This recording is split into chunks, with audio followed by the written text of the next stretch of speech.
잊어버린 가방을 챙기려던 바로 그 순간 레스토랑 지배인이 제 손을 붙잡고는 사무실 문을 닫고 창백한 얼굴로 속삭였습니다. 사모님, 제발 마음 굳게 먹으셔야 합니다. 이 CCTV 영상을 보시고 소리를 지르거나 기절하시면 안 됩니다. 제 남편이 그 영상 속에서 저지른 짓은 저를 힘없이 바닥에 무릎 꿇게 만들었습니다. 이야기를 시작하기에 앞서 여러분이 어느 지역에서 이 이야기를 보고 계시는지 댓글로 남겨주시면 감사하겠습니다. 이 채널이 계속 성장하여 더 흥미로운 이야기를 전해드릴 수 있도록 좋아요와 구독도 잊지 말아주세요. 그날 밤 서울의 부촌 강남 중심가에 위치한 5성급 호텔 레스토랑의 분위기는 따뜻하고 아늑했습니다. 크리스탈 샹들리에가 황금빛 조명을 쏟아냈고 그 빛은 정갈하게 놓인 자기 그릇과 크리스탈 와인잔 위에서 아름답게 반사되었습니다. 홀의 꽤나 프라이빗한 구석에 자리한 원형 테이블에는 세상에서 가장 행복해 보이는 4명의 가족이 앉아 있었습니다. 배경으로 잔잔하게 흐르는 클래식 음악의 정적을 깨며 이따금씩 맑은 웃음소리가 들려왔습니다. 김서연은 남편 박민준의 옆에 앉아 있었습니다. 그녀는 우아하면서도 단아한 느낌을 주는 파스텔 톤의 고급스러운 원피스를 입고 있었습니다. 아름다운 얼굴에는 행복이 가득했지만 눈 밑에는 희미한 피로의 흔적이 보였습니다. 이날 밤은 서연과 민준의 결혼 3주년을 기념하는 특별한 날이었습니다. 또한 지난 한 달간 잦은 두통을 호소했던 서연의 건강이 점차 호전된 것을 감사하는 작은 축하 자리이기도 했습니다. 그들 맞은편에는 민준의 어머니인 최 여사와 민준이 어릴 적부터 의붓 여동생으로 소개해온 이유라라는 젊은 여성이 앉아 있었습니다. 최 여사는 애정이 가득 담긴 눈빛으로 며느리를 바라보며 환하게 웃고 있었습니다. 중년의 여성은 가장 좋은 투피스 정장을 차려입었고 손목에는 꽤나 화려한 금장신구를 하고 있었습니다. 최 여사 옆에 앉은 유라 역시 즐거워 보였습니다. 그녀는 때때로 매우 공손하고 살가운 태도로 서연의 와인잔에 와인을 따라주었습니다. 잘생기고 기품 있어 보이는 남편 민주는 서연에게서 눈을 떼지 않았습니다. 그는 아내가 먹기 편하도록 서연의 접시에 있는 한우 스테이크를 작은 조각으로 잘라주었습니다. 민준의 모든 행동에는 보는 이가 누구든 부러움을 느낄 만큼 깊은 애정이 묻어났습니다. 서연은 자신이 세상에서 가장 운이 좋은 여자라고 느꼈습니다. 돌아가신 아버지로부터 거대한 기업을 물려받았고 이제는 헌신적일 뿐만 아니라 자신의 재산이 아닌 있는 그대로의 자신을 사랑해주는 남편까지 얻었기 때문입니다. 민주는 서연의 손등을 부드럽게 쓰다듬으며 음식이 입에 맞는지 나지막이 물었습니다. 서연은 다정하게 미소 지으며 고개를 힘차게 끄덕였습니다. 그녀는 음식이 정말 맛있지만 이 모든 것을 더욱 즐겁게 만드는 것은 사랑하는 이들이 곁에 있다는 사실이라고 말했습니다. 최 여사는 서연이가 착한 아내이며 이 모든 행복을 누릴 자격이 있다고 칭찬하며 대화에 끼어들었습니다. 유라 또한 의붓오빠 가정의 화목한 모습이 정말 부럽다고 덧붙였습니다. 시간은 덧없이 흘러 저녁 식사가 끝났습니다. 웨이터가 테이블을 치우러 오자 민주는 서연이 지갑을 꺼낼 틈도 주지 않고 즉시 자신의 카드를 꺼내 계산했습니다.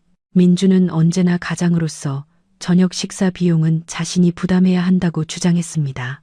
비록 민준의 재력이 서연의 막대한 재산에 비할 바가 못 된다는 것을 모두가 알고 있었지만 민준의 그런 책임감 있는 태도는 서연이 그를 더욱 사랑하게 만드는 이유였습니다. 결제가 끝나고 4사람은 주차장으로 향했습니다. 서울의 밤바람이 제법 차갑게 불어왔습니다. 민주는 재빨리 자신의 재킷을 벗어 아내가 춥지 않도록 서연의 어깨에 덮어주었습니다. 최 여사와 유라는 무언가 이야기를 나누며 조용히 웃으면서 팔짱을 낀 채 앞서 걸었습니다. 가족의 검은색 고급 세단에 도착하자 민주는 마치 공주를 대하듯 서연을 위해 차문을 열어주었습니다. 차는 레스토랑 부지를 빠져나왔습니다.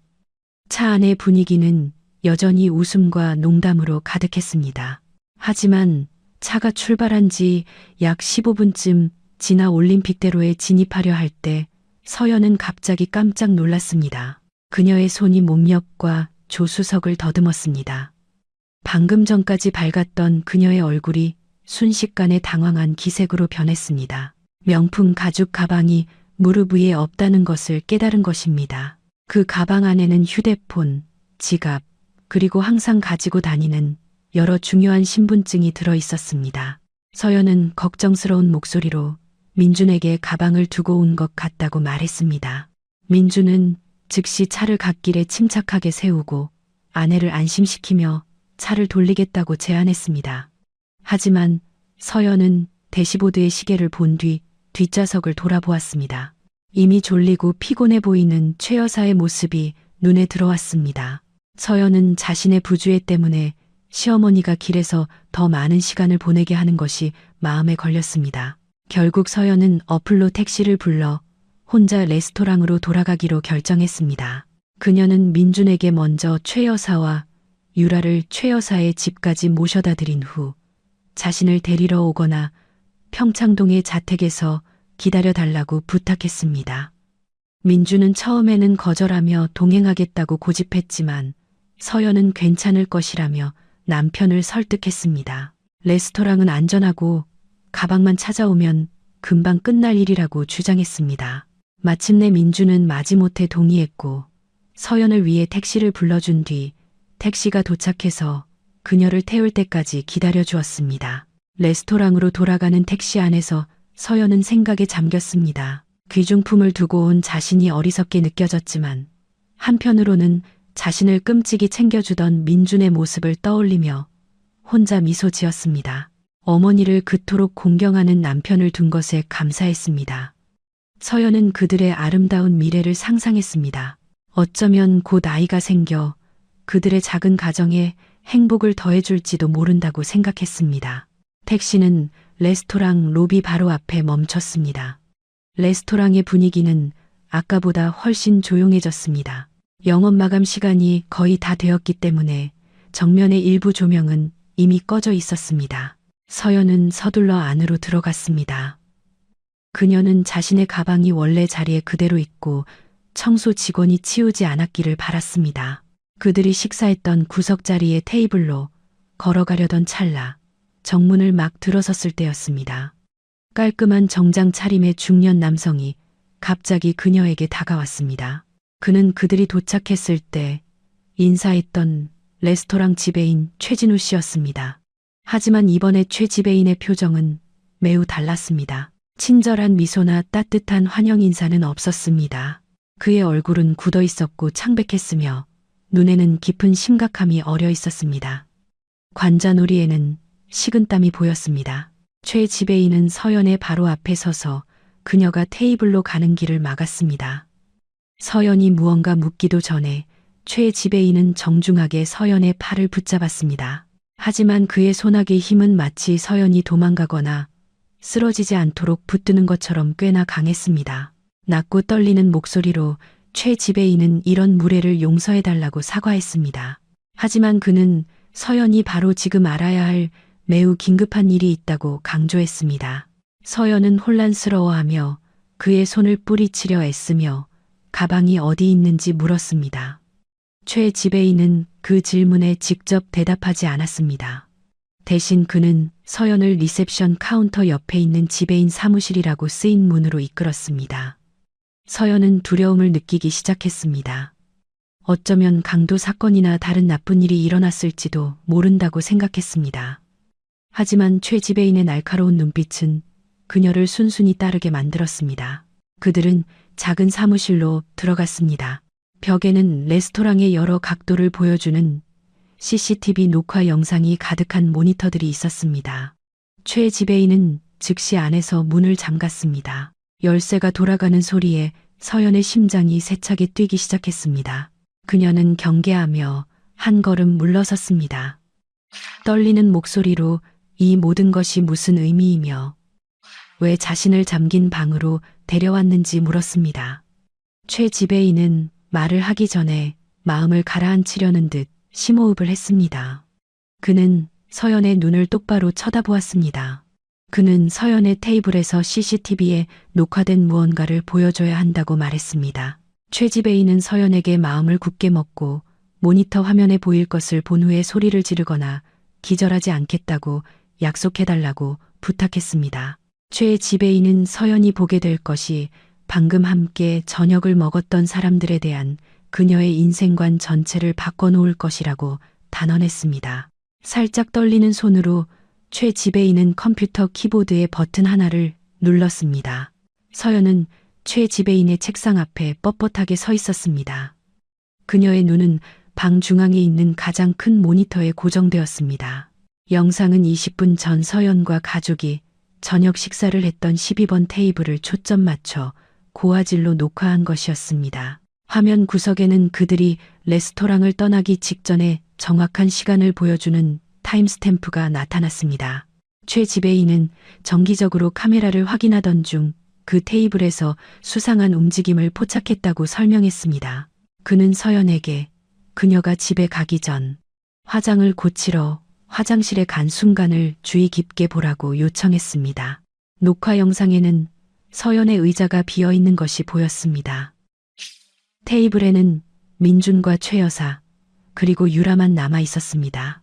처음에는 그들의 대화가 평범해 보였지만 서연의 뒷모습이 식당 구역의 카메라 시야에서 사라진 지 몇 초 후 민준의 태도가 극적으로 변했습니다. 항상 그의 얼굴에 머물던 따뜻한 미소가 순식간에 사라지고 차갑고 계산적인 표정으로 바뀌었습니다. 민준은 주변에 웨이터가 없는지 확인하기 위해 좌우를 살피는 모습이 보였습니다. 서연은 남편의 손이 재빨리 움직여 테이블 위에 있던 자신의 가방을 잡는 것을 보고 숨을 멈췄습니다. 서연의 심장이 자는 것 같았습니다. 그녀는 민준이 마치 그 안의 모든 물건의 위치를 외우고 있는 것처럼 능숙하게 가방을 여는 것을 보았습니다. 민준은 작은 흰색 병을 꺼냈습니다. 서연은 그 병을 알아보았습니다. 그것은 그녀가 자주 겪는 어지럼증 때문에 의사의 조언에 따라 매일 밤 챙겨 먹는 비타민과 철분 보충제 병이었습니다. 모니터 화면 속에서 민준은 비타민 병뚜껑을 열었습니다. 조금의 망설임도 없이 그는 실제 비타민 캡슐 내용물 전부를 무릎 위에 미리 준비해둔 냅킨 위에 쏟아부었습니다. 그런 다음 그는 실제 비타민이 담긴 냅킨을 구겨서 재킷 주머니에 넣었습니다. 병이 비자 민준은 바지 주머니에 손을 넣어 모양과 색이 서연의 비타민과 거의 똑같은 다른 알약이 든 작은 비닐봉지를 꺼냈습니다. 매우 빠르고 숙련된 손놀림으로 민준은 그 이상한 알약들을 서연의 비타민 병에 쏟아부었습니다. 그는 병뚜껑을 다시 닫고 자연스러워 보이도록 살짝 흔든 뒤 서연의 가방 안 원래 있던 정확한 위치에 다시 집어넣었습니다.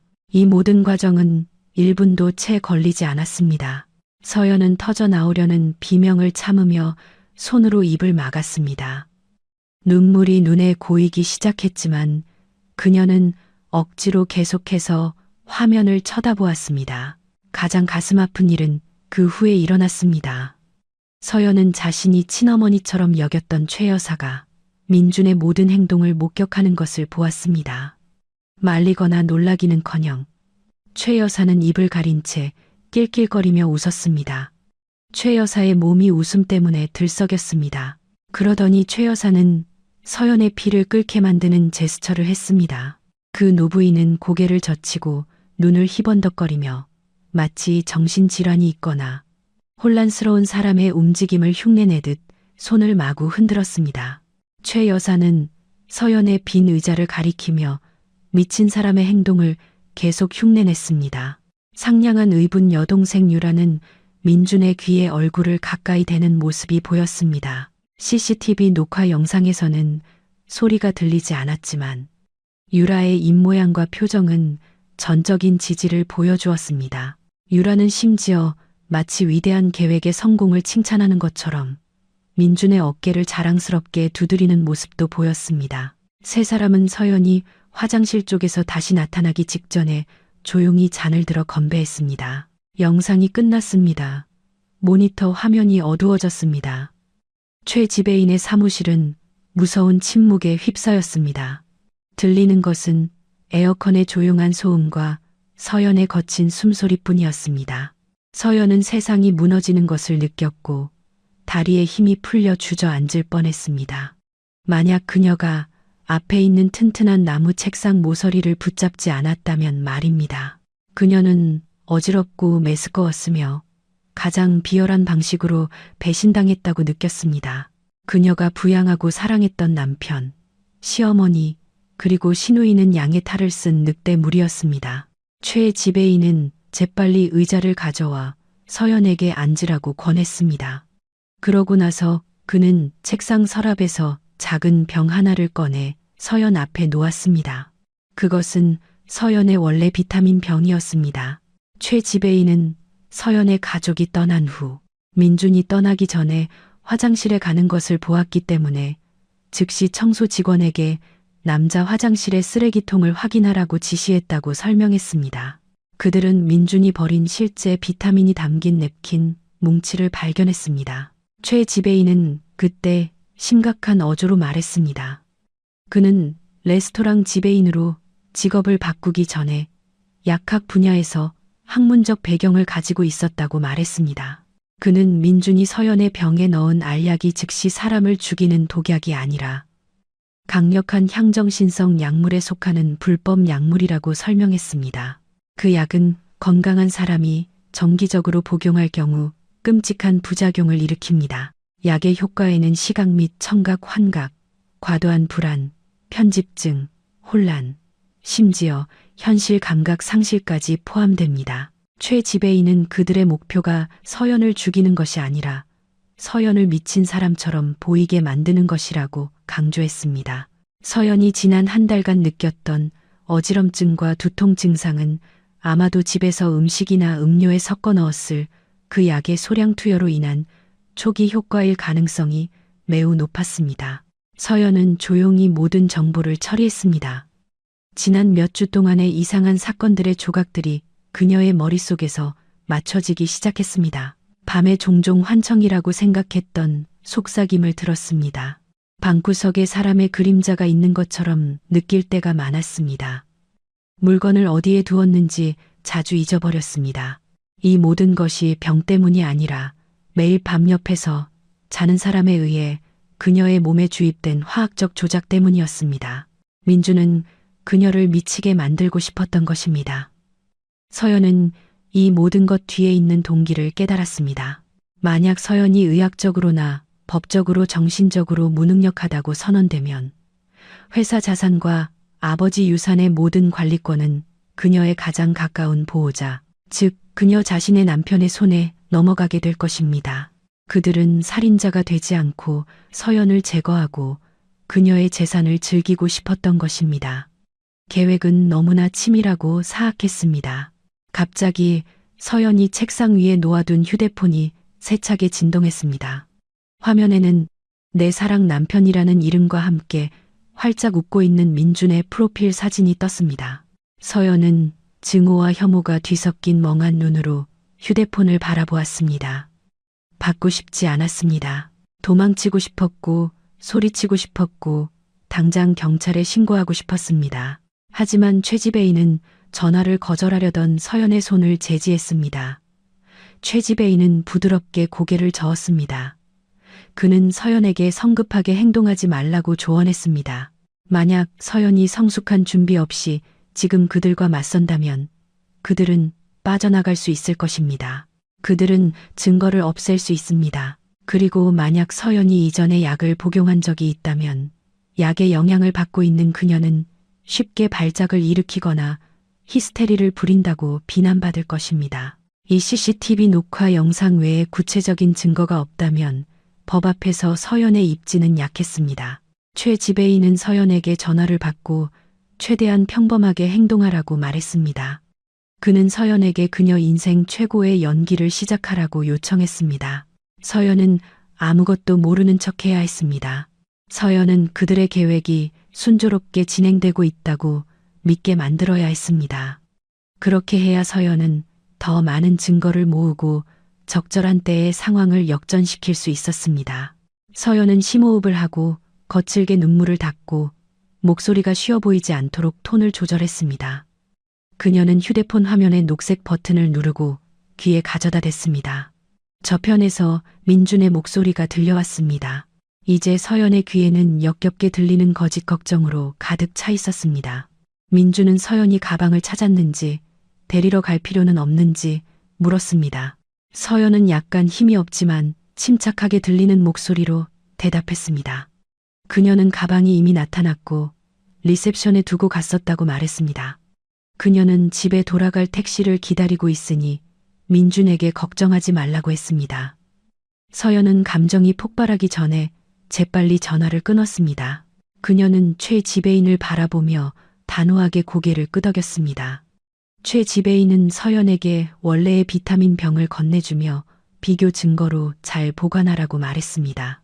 그는 또한 서연에게 지금 그녀의 가방에 있는 병, 즉 환각제가 든 병을 챙기되 절대로 그것을 복용하지 말라고 상기시켰습니다. 서연은 최 지배인이 책상 아래 서랍에 보관해 두었던 자신의 가방을 집었습니다. 그녀는 물건을 잃어버릴까 두려워서가 아니라 방패처럼 가방을 꼭 껴안았습니다. 그날 밤 서연은 더 이상 순진하고 약한 아내로서 최 지배인의 사무실을 나서지 않았습니다. 그녀는 가슴속에 타오르는 분노의 불길을 품고 나왔지만 그것을 침착한 얼굴 뒤에 조심스럽게 숨겼습니다. 전쟁은 시작되었고 서연은 그들이 이기게 두지 않겠다고 맹세했습니다. 그녀는 이제 뱀의 소굴처럼 느껴지는 집으로 돌아갈 것이었습니다. 이 치명적인 연극에서 자신의 역할을 연기할 준비가 되어 있었습니다. 서연을 태운 택시는 민준과 함께 살았던 그녀의 집 2층짜리 고급 빌라의 대문 바로 앞에 멈췄습니다. 작은 정원이 있는 그 집은 웅장하고 아늑해 보였으며 외부인들이 보기에는 성공과 결혼의 행복을 상징하는 곳이었습니다. 하지만 서연에게 오늘 밤 그 건물은 더 이상 집이나 안전한 피난처처럼 느껴지지 않았습니다. 집은 이제 거대하고 차갑고 어두운 무대처럼 보였고 그녀를 산채로 삼킬 준비가 된 함정으로 가득했습니다. 서연은 택시 기사에게 요금을 지불하고 정문 앞에서 잠시 서서 여전히 빠르게 뛰는 심장을 진정시키기 위해 심호흡을 했습니다. 그녀는 그곳에 들어가서 자신을 파괴하려는 사람들과 마주하고 아무것도 모르는 척해야 했습니다. 서연은 예비 열쇠로 집 문을 열었습니다. 거실의 분위기는 조용해 보였습니다. 주 조명은 어둡게 조절되어 희미하고 따뜻한 빛을 남기고 있었습니다. 민주는 몇 시간 전에 아무 범죄도 일어나지 않은 것처럼 얼굴에 환한 미소를 띠고 주방에서 나타났습니다. 그 남자는 따뜻한 포옹으로 서연을 맞이했습니다. 평소라면 서연을 사랑받는다고 느끼게 했을 제스처였지만 지금은 역겨움의 오한만 일으켰습니다. 민주는 부드러운 말투로 서연이 가방을 되찾고 나서 마음이 좀 놓이는지 물었습니다. 서연은 뻣뻣하게 느껴지는 입술에 옅은 미소를 억지로 지었습니다. 그녀는 천천히 고개를 끄덕이며 레스토랑을 왕복하느라 조금 피곤할 뿐이라고 말했습니다. 민주는 즉시 서연을 거실 소파로 이끌었습니다. 그는 민첩하게 테이블 위에 이미 준비되어 있던 따뜻한 물 한 잔과 서연이 보안 영상에서 봤던 그 비타민 병을 집었습니다. 민주는 병을 들고 그 안에서 알약 하나를 꺼내 서연의 손바닥에 건넸습니다. 그 남자는 서연이 내일 아침에 머리가 아프지 않도록 비타민을 먹어야 한다고 말했습니다. 그는 서연의 건강이 자신의 최우선 순위라며 애정이 가득한 어조로 그녀를 상기시켰습니다. 서연은 손바닥에 있는 작은 알약을 쳐다보았습니다. 그 작은 물건은 그녀의 남편이 그녀의 정신을 조금씩 빼앗기 위해 사용하는 무기였습니다. 서연은 매우 빠르고 조심스러운 손놀림으로 잔을 입술에 가져갔습니다. 그녀는 알약을 입에 넣었지만 삼키지 않았습니다. 그녀는 알약을 혀 밑에 숨겼습니다. 그런 다음 그녀는 민준에게 약을 삼켰다고 확신시키기 위해 많은 물을 마셨습니다. 민준은 아내가 정말로 그 사악한 혼합물을 마시는지 확인하며 그녀를 주의 깊게 지켜보았습니다. 빈잔을 본 후 민주는 만족스럽게 미소 지으며 순종적인 아내를 칭찬하며 서연의 머리를 쓰다듬었습니다. 서연은 곧 쉬고 싶다는 핑계로 안방으로 가겠다고 즉시 작별 인사를 했습니다. 안방 안의 욕실에 도착하자마자 서연은 즉시 알약을 휴지에 뱉어 변기에 버렸습니다. 그녀는 차가운 물로 얼굴을 씻으며 거울에 비친 자신의 모습을 바라보았습니다. 그녀의 얼굴은 창백했지만 눈은 강한 결의로 빛나고 있었습니다. 약해질 수 없었습니다. 서연은 욕실에서 나와 침대에 누워 눈을 감은 척했습니다.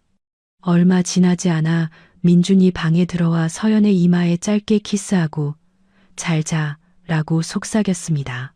민준은 문을 부드럽게 닫고 다시 방을 나가 서연을 어둠 속에 혼자 남겨두었습니다. 서연은 민준이 돌아오지 않을 것이라고 확신할 때까지 약 10분을 기다렸습니다. 그녀는 아주 작은 소리도 내지 않고 침대에서 천천히 일어났습니다. 그녀의 생각은 지난 한 달 동안 겪었던 이상한 사건들로 향했습니다. 매일 밤 잠이 들기 시작할 때 그녀는 종종 자신의 이름을 부르는 부드러운 속삭임, 아기 울음소리 또는 출처가 불분명한 중얼거림을 들었습니다. 그 소리들은 그녀를 자주 식은땀을 흘리며 두려움에 떨게 만들었고 민준과 최 여사는 그녀가 극심한 스트레스를 받거나 초자연적인 것에 시달리고 있다고 더욱 주장하게 만들었습니다. 오늘 밤 서연은 그 소리의 근원을 찾기로 결심했습니다. 그녀는 휴대폰의 손전등을 켜고 방의 구석구석을 확인하기 시작했습니다. 침대 및 옷장, 심지어 환기구까지 확인했습니다. 아무것도 없었습니다. 그녀의 시선은 침대 바로 맞은편 벽에 걸린 커다란 그림으로 향했습니다. 그 그림은 2달 전 최 여사가 준 선물이었습니다. 서연은 그림에 다가갔습니다. 그녀는 조심스럽게 무거운 액자를 벽에서 들어 올렸습니다. 그녀의 거친 의심은 사실이었습니다. 나무 액자 뒤편에는 아주 희미하게 깜박이는 빨간색 표시등이 있는 작고 검은 사각형 물체가 붙어 있었습니다. 그것은 초소형 무선 스피커였습니다. 그 물체는 강력한 접착제로 붙어 있었고 매우 깔끔하게 숨겨져 있었습니다. 서연은 피가 끓는 것을 느꼈습니다. 그녀를 괴롭혔던 유령 같은 속삭임은 그녀의 병든 마음의 산물이 아니라 그녀의 남편이 이 장치를 통해 정기적으로 재생한 음성 녹음이었습니다. 민주는 서연의 수면 패턴을 방해하고 청각 환각의 환상을 만들기 위해 일부러 서연의 수면 시간에 이 장치를 켰습니다. 서연은 증거로 그 장치를 사진 찍은 다음 민준이 의심하지 않도록 그림을 원래 위치로 되돌려 놓았습니다. 서연의 호기심은 아직 만족되지 않았습니다. 그녀는 아래층에서 희미한 목소리를 들었습니다. 맨발로 발끝으로 걸으며 서연은 침실을 나섰습니다. 그녀는 종종 삐걱거리는 나무 부분을 피하며 매우 조심스럽게 계단을 내려갔습니다. 집은 어두웠지만 거실에서 희미한 빛이 새어 나오고 있었습니다. 서연이 가까이 다가갈수록 민준과 유라의 대화는 점점 더 선명하게 들렸습니다.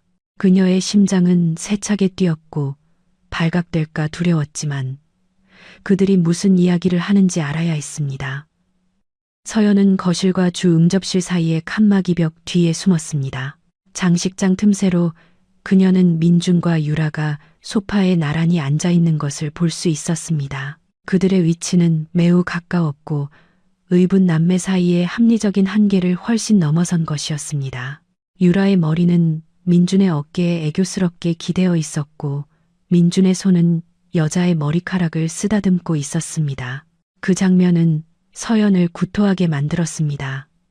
이 배신은 그녀가 상상했던 것보다 훨씬 더 깊고 더러운 것으로 드러났습니다. 그들은 재산을 위해 공모했을 뿐만 아니라 서연의 등 뒤에서 바람을 피우고 있었습니다. 민준이 부드럽게 웃으며 서연이 이미 오늘 밤에 복용량을 먹었다고 말하는 것이 들렸습니다. 그는 내일 회사 회의 중에 서연이 아침 복용량을 먹으면 약효가 최고조에 달할 것이라고 말했습니다.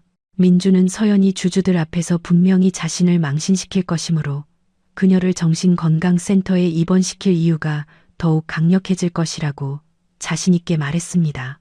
유라는 감미로운 어조로 언제 의붓남매인 척하는 것을 그만둘 수 있는지 물었습니다. 그녀는 자신이 바보 같고 순진하다고 생각하는 서연 앞에서 예의 바른 척해야 하는 것에 지쳤다고 고백했습니다. 유라는 하루빨리 이 집의 진정한 안주인이 되어 서연을 도시 외곽의 정신병원으로 보내고 싶다고 말했습니다. 그녀는 심지어 다음 달에 서연의 회사 돈을 이용해 유럽 여행을 계획하기까지 했습니다.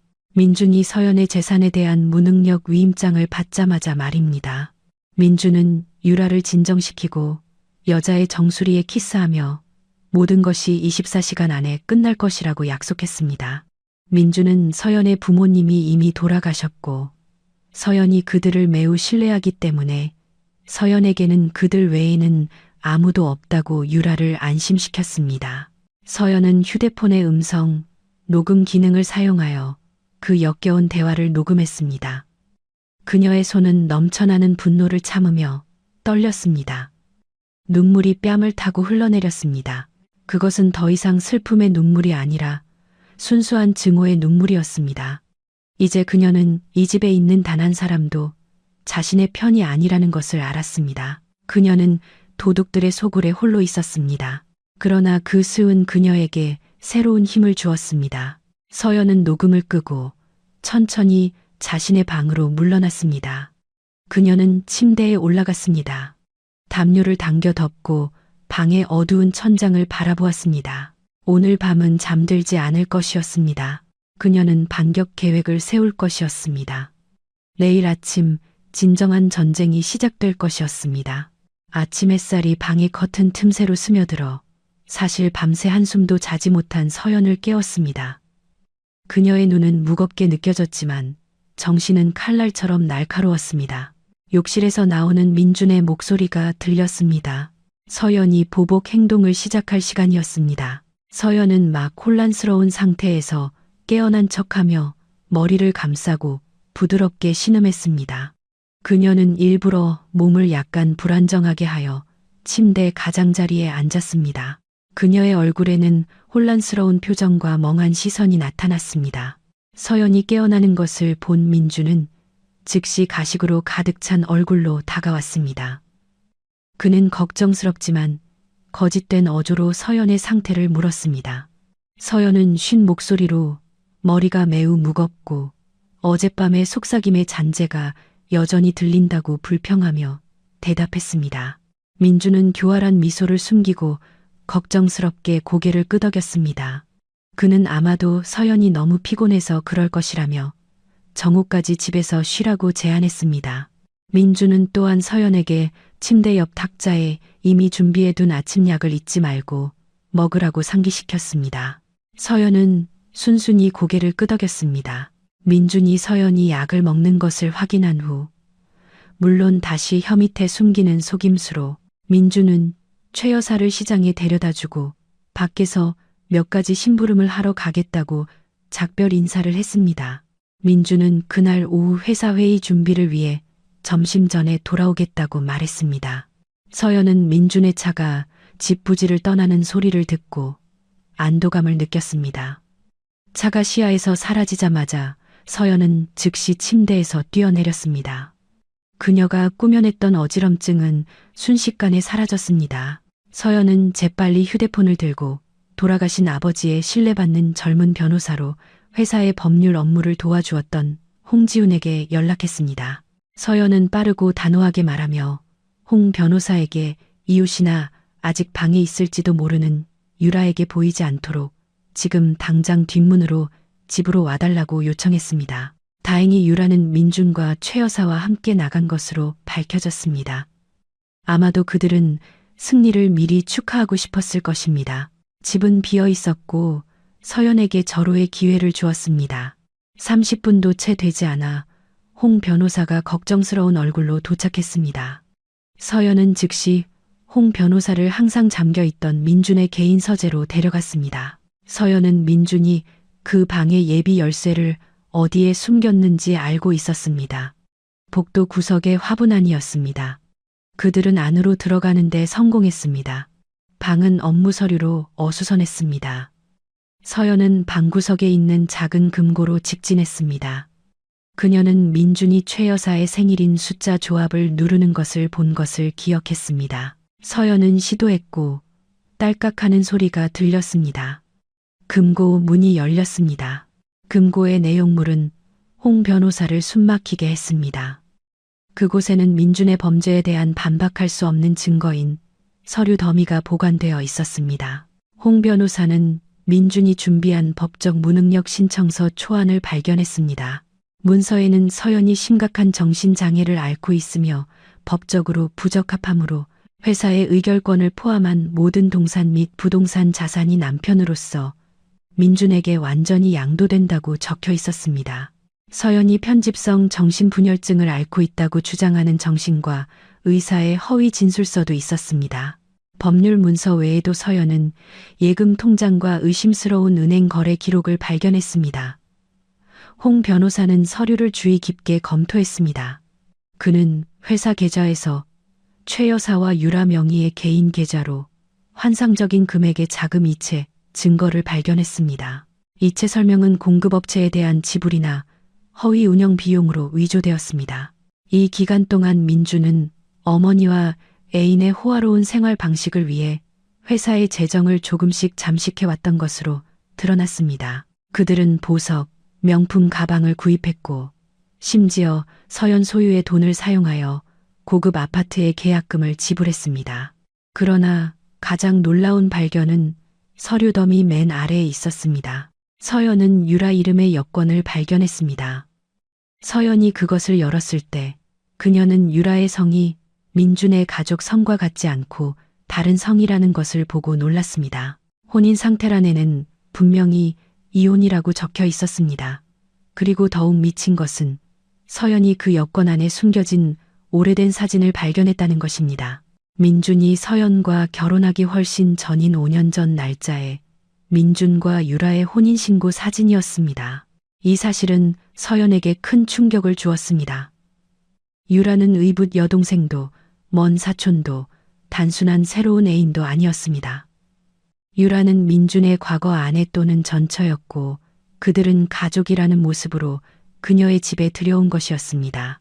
민준은 오직 그녀의 재산을 훔치기 위해 서연과 결혼했으며 그의 진정한 사랑은 여전히 유라였던 것입니다.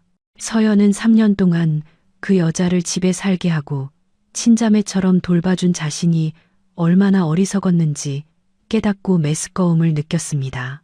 홍 변호사는 즉시 모든 서류를 증거로 사진 찍고 몇 가지 중요한 원본 서류를 그의 서류 가방에 넣었습니다. 갑자기 마당으로 들어오는 자동차 엔진 소리가 들렸습니다. 서연과 홍 변호사는 깜짝 놀랐습니다. 민준이 예상보다 훨씬 빨리 돌아온 것이었습니다. 정문이 열리는 소리가 들렸고 이어 계단을 오르는 민준의 무거운 발소리가 들렸습니다. 홍 변호사의 얼굴이 창백해졌습니다. 그는 민준과 마주치지 않고 정문으로 나갈 수 없었습니다. 서연은 홍 변호사에게 재빨리 신호를 보내 보통 민준의 낡은 재킷을 보관하는 데 사용되는 서재 구석의 큰 옷장 안에 숨으라고 했습니다. 홍 변호사는 서재 문손잡이가 움직이기 불과 몇 초 전에 옷장 안으로 들어갔습니다. 서연은 얼굴 표정을 중립적으로 유지하려고 애쓰며 방 한가운데에 뻣뻣하게 서 있었습니다. 문이 열렸습니다. 민준은 문지방에 서서 의심스러운 눈초리로 서연을 쳐다보았습니다. 그는 날카로운 어조로 왜 서연이 자신의 서재에 있으며 문이 잠겨 있었는데 어떻게 들어올 수 있었는지 물었습니다. 서연의 심장은 가슴 밖으로 튀어나올 것처럼 세차게 뛰었습니다. 식은땀이 등을 적시기 시작했습니다. 서연은 억지로 미소를 지었습니다. 멍하고 혼란스러워 보이는 미소를 지으며 그녀는 여기로 들어와 민준을 찾으라는 속삭이는 목소리를 들었다고 힘없는 목소리로 대답했습니다. 그녀는 너무 외롭고 방에 혼자 있는 것이 두렵다고 말했습니다. 서연은 이성을 잃기 시작한 아내 역할을 매우 설득력 있게 연기했습니다. 그녀는 민준에게 다가가 남편의 팔을 껴안고 머릿속에 사악한 목소리로부터 보호를 요청하는 어린아이처럼 흐느꼈습니다. 민준의 눈에 있던 의심이 서서히 사라지고 끔찍한 만족감으로 대체되었습니다. 그는 엉망진창처럼 보이고 자신에게 의존하는 서연을 약이 매우 효과적으로 작용하고 있다는 신호로 보았습니다. 민주는 옆으로 미소를 지으며 서연의 머리를 쓰다듬고 여기에는 아무도 없다고 말했습니다. 그런 다음 그는 그의 뒤에 있는 옷장에 그의 파멸의 증거를 든 변호사가 있다는 것을 깨닫지 못한 채 서연을 서재 밖으로 이끌었습니다. 민주는 부드럽게 서연이 준비해야 한다고 말했습니다. 정호의 최 여사가 서연이 오후 회의에 임할 힘을 낼 수 있도록 특별한 음식을 가져올 것이기 때문이었습니다. 서연은 속으로 이 게임의 다음 막을 준비하며 고개를 끄덕일 뿐이었습니다. 태양은 이미 높이 떠서 밖은 강렬한 열기를 내뿜고 있었습니다. 하지만 서연의 집안 분위기는 마치 거실에서 보이지 않는 폭풍이 몰아치는 것처럼 차갑고 무섭게 느껴졌습니다. 증거로 가득 찬 서류 가방을 들고 뒷문으로 무사히 빠져나간 홍 변호사가 떠난 후 서연은 다시 거실 소파에 앉았습니다. 그녀는 여전히 멈추지 않는 가슴의 두근거림을 진정시키려 호흡을 조절했습니다. 그녀는 이 희대의 사기극의 다음 막이 곧 시작될 것이며 아주 작은 실수도 용납되지 않는다는 것을 알고 있었습니다.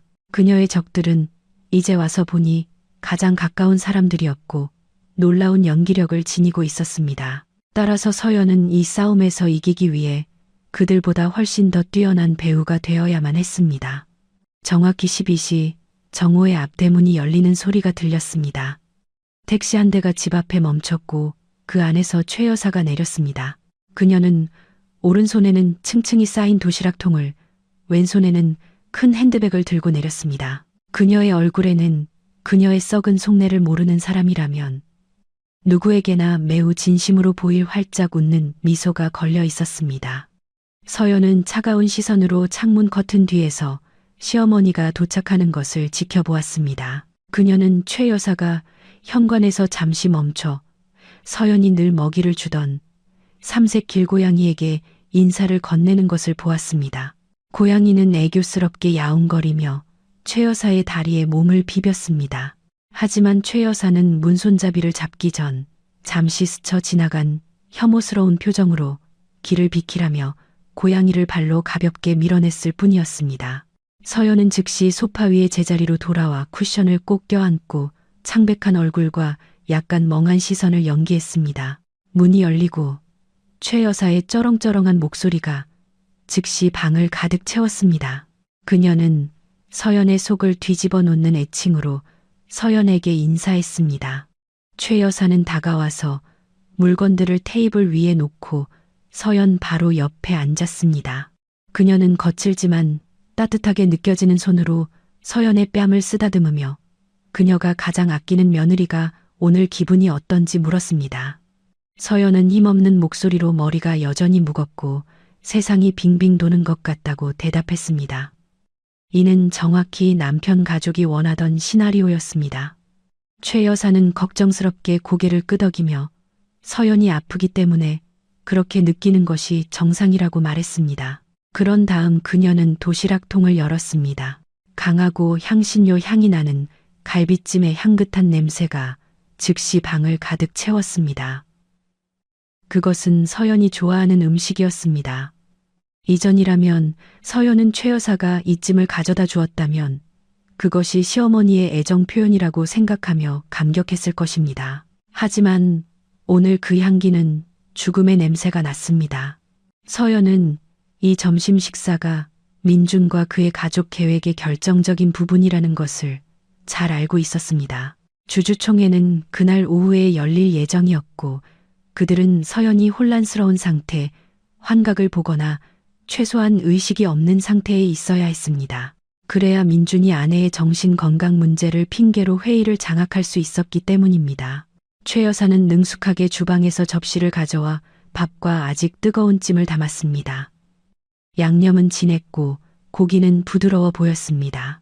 하지만 서연은 그 맛있는 양념 속에 어젯밤 알약에 있던 것보다 훨씬 더 높은 용량의 금지된 약물이 숨겨져 있다는 것을 확신했습니다. 최 여사는 서연에게 접시를 건네며 기운을 내서 먹으라고 권했습니다. 그녀는 서연의 마음이 더 평온해지고 더 이상 이상한 목소리를 듣지 않도록 오직 서연만을 위해 이른 아침부터 이것을 특별히 요리했다고 말했습니다. 그 달콤한 말들은 치명적인 뱀의 독처럼 들렸습니다. 서연은 의심스러운 눈초리로 접시를 바라보았습니다. 그녀는 발각되지 않고 그 음식을 처리할 방법을 찾아야 했습니다. 단호하게 거절할 수는 없었습니다. 최 여사가 분명히 강요할 것이기 때문입니다. 심지어 그녀를 돌본다는 핑계로 억지로 먹일 수도 있었습니다. 서연은 재빨리 생각한 다음 배를 움켜쥐고 고통스러운 표정을 지었습니다. 그녀는 최 여사에게 이렇게 폐쇄된 거실에서 먹으면 메스꺼움을 느낀다고 말했습니다. 그녀는 토하지 않도록 신선한 공기를 쐬며 뒤쪽 테라스에서 식사할 수 있도록 허락을 구했습니다.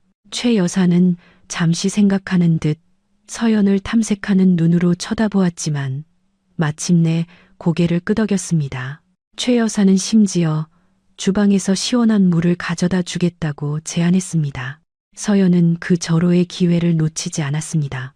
최 여사의 등이 주방벽 뒤로 사라지자마자 서연은 거실과 뒤쪽 테라스를 연결하는 유리문으로 달려갔습니다. 그곳에는 최 여사가 쫓아냈던 삼색 고양이가 음식 찌꺼기를 기다리며 앉아 있었습니다. 떨리는 손이었지만 빠른 움직임으로 서연은 찜접시의 내용물 전부를 테라스 구석에 있는 고양이 밥그릇에 쏟아부었습니다. 굶주린 고양이는 개걸스럽게 찜을 먹어치웠습니다. 서연은 접시를 깨끗하게 비우고 맛있게 먹은 것처럼 보이도록 가장자리에 약간의 양념 얼룩만 남겼습니다. 그런 다음 서연은 테라스의 등나무 의자에 앉아 호흡을 조절하고 배부른 표정을 지었습니다. 잠시 후 최 여사가 시원한 물 한 잔을 들고 도착했습니다. 그녀는 서연의 접시가 이미 비어 있는 것을 보고 활짝 웃었습니다. 노부인의 얼굴에는 숨길 수 없는 만족감이 배어 나왔습니다.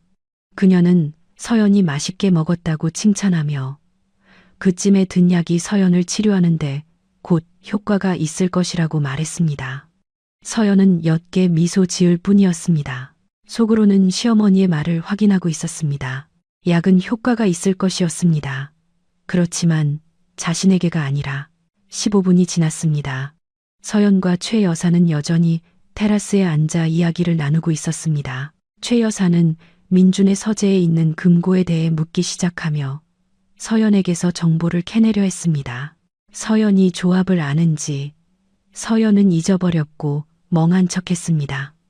갑자기 그들의 대화는 끔찍한 소음으로 중단되었습니다. 찜을 먹었던 삼색 고양이가 갑자기 무언가에 쏘인 것처럼 공중으로 높이 뛰어올랐습니다. 고양이는 잘못 착지한 다음 방향 감각 없이 달리기 시작하여 벽, 화분, 의자 다리에 세게 부딪혔습니다. 고양이의 야옹 소리는 심장을 찢는 긴 비명으로 변했습니다. 마치 극심한 고통이나 두려움에 시달리는 것 같았습니다. 고양이의 눈은 튀어나올 듯 했습니다. 동공이 안구 전체를 거의 덮을 정도로 확장되었습니다. 불쌍한 동물은 빠른 속도로 자신의 꼬리를 쫓으며 빙빙 돌았습니다. 그러다 테라스 바닥에 뒹굴며 경련을 일으켰습니다. 입에서는 흰 거품이 흘러나왔습니다. 그 장면은 너무나 끔찍하고 충격적이었습니다. 최 여사는 두려움의 비명을 지르며 의자 위로 뛰어올랐습니다. 그녀의 얼굴은 시체처럼 창백했습니다. 그녀의 눈은 고통스럽게 죽어가는 고양이를 뚫어지게 쳐다보았습니다. 최 여사의 몸은 놀라움 때문만이 아니라 그 원인을 정확히 알고 있었기 때문에 격렬하게 떨렸습니다. 그녀는 고양이가 겪고 있는 끔찍한 반응이 서연에게 일어났어야 한다는 것을 알고 있었습니다. 그녀가 찜에 섞은 복용량은 인간에게도 너무 강했고 작은 동물에게는 훨씬 더 치명적이었습니다. 두려움이 최 여사의 마음을 잠식하기 시작했습니다. 만약 서연이 그것을 먹고 그 자리에서 죽었다면 어떻게 될까? 그들의 계획은 무너지고 살인 혐의로 기소될 수 있었습니다. 여전히 의자에 조용히 앉아있던 서연은 순진한 표정으로 최 여사를 쳐다보았습니다. 그녀는 혼란스러운 어조로 왜 고양이가 마치 귀신에 홀리거나 홀린 것처럼 이상하게 행동하는지 물었습니다. 서연은 심지어 이제 약해져서 가벼운 경련만 일으키는 고양이에게 다가가서 아마도 고양이가 밖에서 독이 든 것을 먹었을지도 모른다고 말했습니다. 서연의 말은 최 여사의 심장을 때렸습니다. 노부인은 서둘러 의자에서 내려와 서연의 손을 잡아당겨 멀리 떨어뜨렸습니다. 그녀는 고양이가 아마도 광견병에 걸렸을 것이므로 즉시 안으로 들어가야 한다고 말했습니다. 집 안에서 최 여사는 불안해 보였습니다. 그녀는 계속해서 벽시계를 쳐다보았고 이따금 서연이 그녀의 몸에 이미 들어갔다고 믿는 약의 반응을 기대하며 의심스러운 눈초리로 서연을 쳐다보았습니다.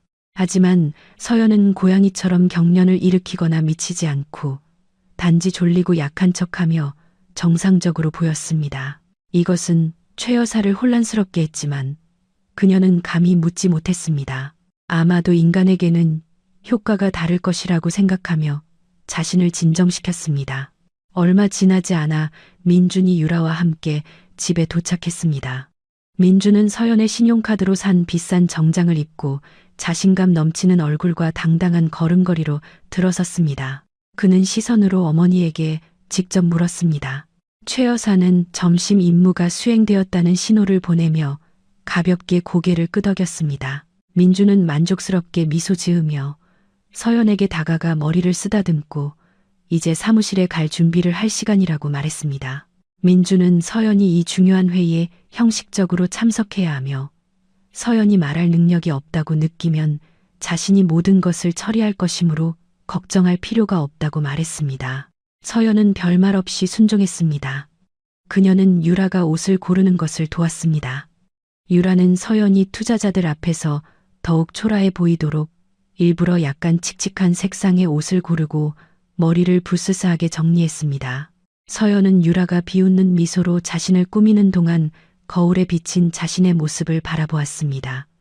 거울 속에서 서연은 칼을 뽑을 준비가 된 전사의 시선을 보았습니다. 그녀는 부서진 인형처럼 옷을 입혔습니다. 지금 더 망가져 보일수록 나중에 그녀의 부활이 더 극적일 것이기 때문입니다.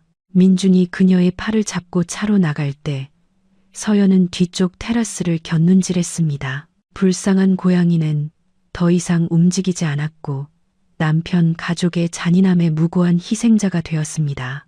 서연은 마음속으로 그 고양이의 고통이 오늘 반드시 큰 대가를 치르게 될 것이라고 약속했습니다. 서연 가족 소유의 사무실 고층 빌딩으로 가는 길은 매우 길고 긴장감 있게 느껴졌습니다. 개인 기사가 운전하는 고급차 안에서는 무거운 침묵이 흘렀습니다.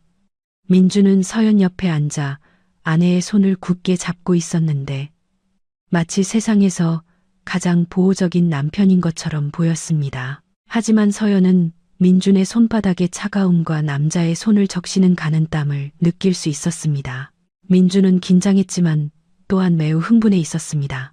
앞 좌석에는 유라가 앉아 있었는데 그녀는 이따금 중앙 백미러를 통해 민준과 의미심장한 시선을 교환했습니다.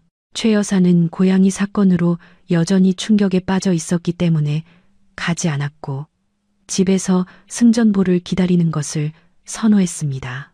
차는 도시의 금융 중심지 테헤랄로 근처의 고층 빌딩 정문 로비에 멈췄습니다. 서연은 일부러 발을 질질 끌며 차에서 내렸고 민준의 팔에 완전히 기댔습니다. 그들을 맞이한 직원들과 보안 요원들은 복잡한 감정이 섞인 눈으로 서연을 바라보았습니다. 동정심도 있었고 불편함도 있었습니다. 서연의 정신 건강 상태에 대한 소문은 지난 몇 주 동안 민준과 그의 공범들에 의해 미묘하게 퍼져나간 것 같았습니다. 그들은 평소 우아하고 단호했던 사장님이 이제 멍한 시선과 약간 흐트러진 옷차림으로 길 잃은 사람처럼 보이는 것을 보았습니다. 이것은 모든 사람에게 서연이 정말로 더 이상 회사를 이끌 수 없다는 것을 더욱 확신시켰습니다. 민준은 서연을 임원 전용 엘리베이터로 이끌었습니다. 올라가는 금속 상자 안에서 민준은 서연의 귀에 속삭였습니다. 그는 그녀에게 침착하고 회의에서 아무 말도 할 필요가 없다고 말했습니다. 민준은 서연에게 누가 물으면 그냥 앉아서 고개를 끄덕이기만 하라고 지시했습니다. 민주는 또한 서연이 갑자기 어지러움을 느끼면 추가 비타민을 주사로 투여할 준비가 된 개인 의사가 회의실에서 기다리고 있다고 알렸습니다. 서연은 그 추가 비타민이 무엇을 의미하는지 잘 알고 있었습니다. 만약 그녀가 민준의 대본에서 벗어나기 시작하면 즉시 기절하게 만들 고용량의 진정제 주사였습니다. 엘리베이터 문이 최상층에서 열렸습니다. 그들은 두꺼운 카펫이 깔린 복도를 걸어 주 회의실로 향했습니다. 육중한 나무 이중문 앞에는 민준이 박 원장이라고 소개한 흰 가운을 입은 남자가 서 있었습니다. 그 남자는 의료용 가방을 들고 있었고 마치 도축업자가 가축을 저울질하듯 평가하는 눈으로 서연을 쳐다보았습니다. 박 원장은 장비 준비가 되었다는 신호를 보내며 민준에게 고개를 끄덕였습니다. 서연은 눈에 서린 분노의 빛을 숨기며 고개를 숙일 뿐이었습니다. 회의실 문이 열렸습니다. 에어컨의 차가운 공기와 비싼 커피 향이 즉시 그들을 맞이했습니다. 거대한 타원형 테이블 주위에는 10여 명의 중요한 사람들이 앉아 있었습니다. 그들은 주주, 이사회, 그리고 부서장들이었습니다. 그들의 얼굴은 심각하고 긴장돼 보였습니다. 서연과 민준이 들어서자 즉시 침묵이 흘렀습니다. 모든 시선이 서연에게 쏠렸습니다. 걱정스러운 시선도 있었고 경멸의 시선도 있었습니다. 민준은 완전한 자신감으로 서연을 테이블 상석의 회장 의자에 앉혔습니다. 그런 다음 그는 그 옆 보통 부회장이 앉는 자리에 앉았습니다. 박 원장은 방구석의 추가 의자에 경계하며 앉았습니다. 민준은 권위 있고 공감대가 느껴지는 바리톤 목소리로 회의를 시작했습니다. 그는 주주들의 참석에 감사하는 것으로 시작했습니다. 그런 다음 거짓 슬픔으로 가득 찬 얼굴로 그는 서연의 건강 상태에 대해 이야기하기 시작했습니다. 민주는 매우 유감스럽게도 그의 아내 김서연 대표가 최근 심각한 정신 건강 장애를 겪고 있다고 보고해야 한다고 말했습니다. 그는 복잡한 의학 용어를 언급하며 만약 리더십이 서연의 손에 남아 있다면 회사를 위태롭게 할 환각, 편집증, 그리고 감정적 불안정에 대한 이야기를 지어냈습니다. 회의 참석자들은 속삭이기 시작했습니다. 일부는 그들이 들었던 소문을 확인하는 것처럼 고개를 끄덕였습니다. 민주는 비이성적인 결정으로 인한 파괴로부터 회사를 구하기 위해 합법적인 남편이자 가장 가까운 보호자로서 법적 무능력 제도를 통해 서연의 모든 권한과 의결권을 일시적으로 인수하겠다고 제안하며 연설을 계속했습니다. 비서줄에 앉아있던 유라는 재빨리 허위 의료 서류 사본과 이사회의 승인으로 서명되어야 할 위임장 초안을 배포했습니다. 민주는 그런 다음 서연에게 몸을 돌려 부드러운 미소로 위장된 위협적인 시선으로 그녀를 쳐다보며 포럼에 이의가 있는 사람이 있는지 아니면 서연의 말을 듣고 싶은지 물었습니다.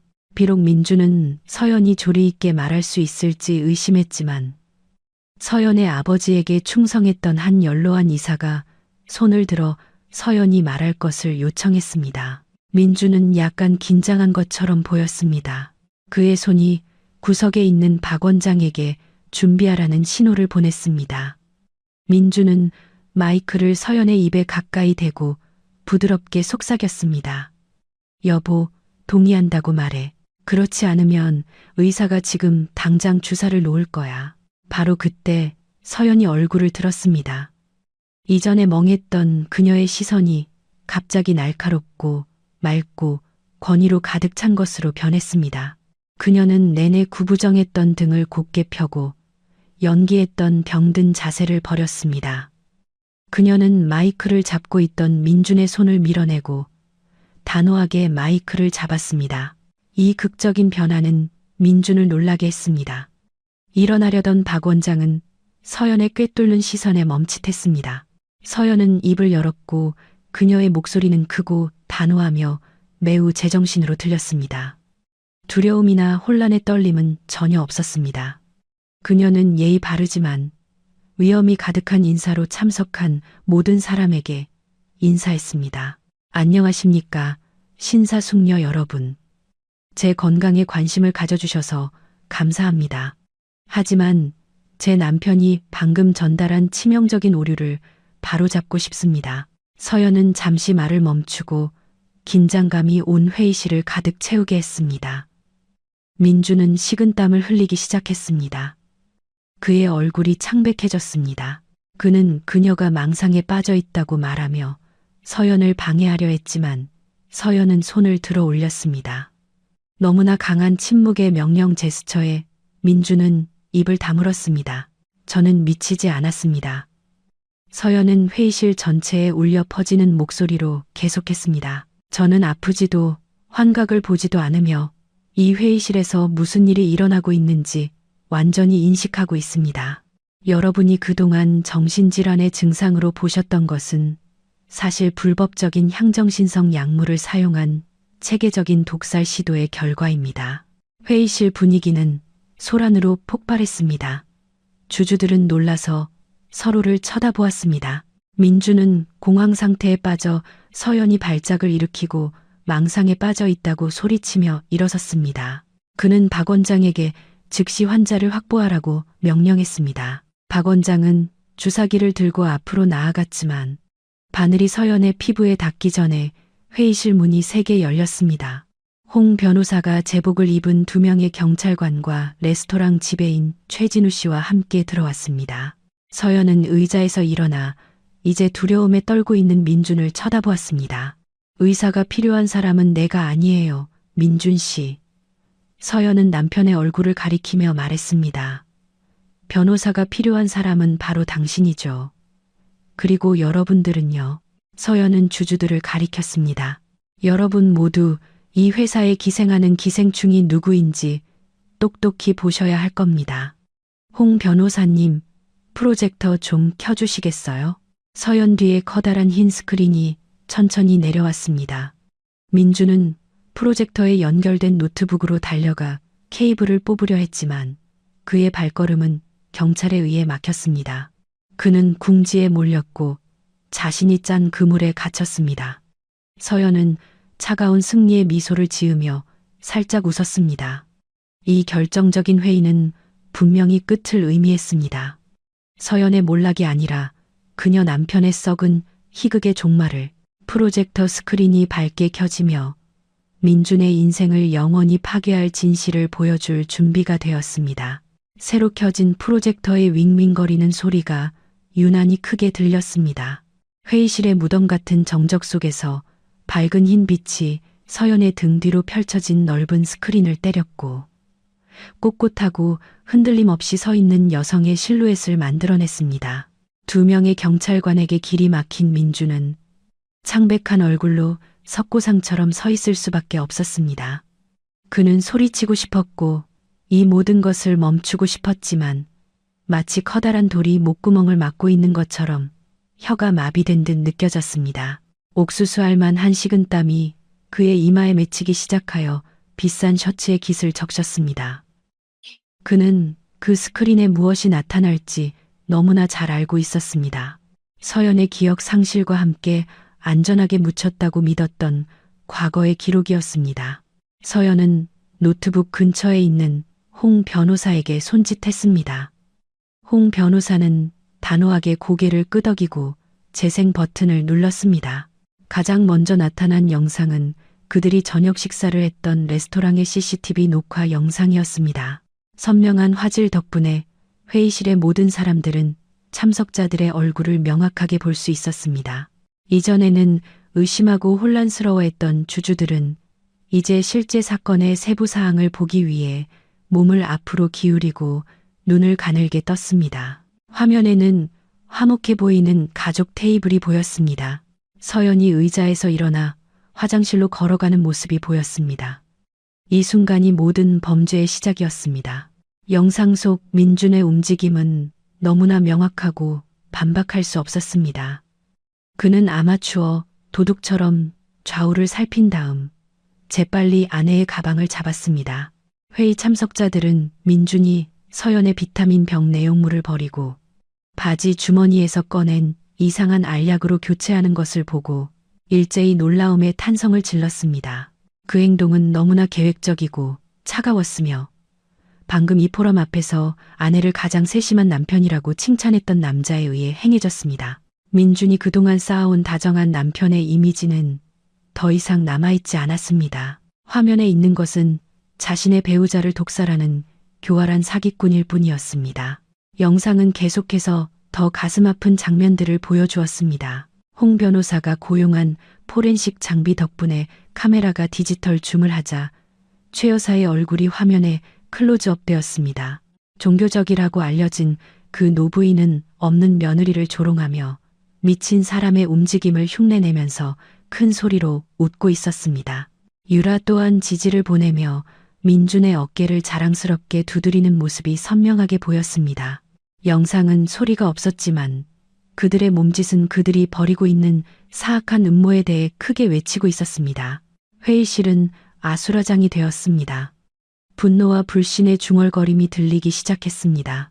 일부 이사들은 혐오스러운 얼굴로 고개를 저으며 마치 신발에 붙은 오물처럼 민준을 쳐다보았습니다. 민준은 혼란 속에서 자신을 변호하려 했습니다. 그는 떨리는 목소리로 소리치며 영상이 컴퓨터 조작의 결과라고 사람들을 설득하려 했습니다. 그는 서연이 자신을 비방하기 위해 기술 전문가들에게 돈을 지불했다고 비난했습니다. 그는 그것이 가짜 영상이며 회사의 리더로서 자신의 신뢰도를 떨어뜨리기 위해 인공지능으로 만든 영상이라고 주장했습니다.